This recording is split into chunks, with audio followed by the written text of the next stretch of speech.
Okay, so we are here in Kyoto again, and we met Mr. Noike, who has decided a couple of years ago, about 10 years ago, to come from the city back to, well, not back, but actually start a lifestyle in the in Japanese countryside and start to produce tea because it's beautiful out here.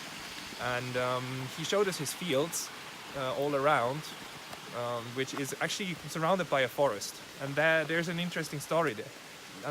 野池さん、どうしてこの京都 So basically, if you produce tea in a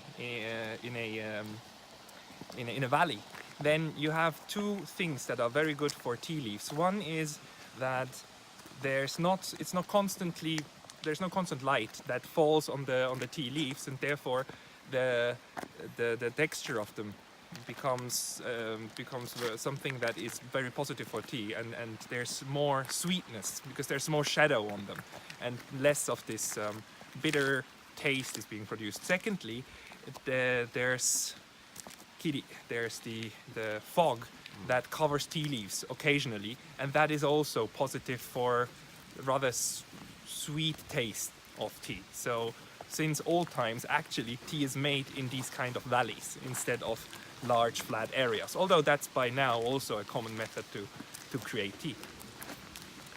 で、その野池さんはここの Okay, so he actually, it's often said that if you do these kind of things, you should just throw a pin on a map and then follow wherever the pin lands. But that's not his reason to be here.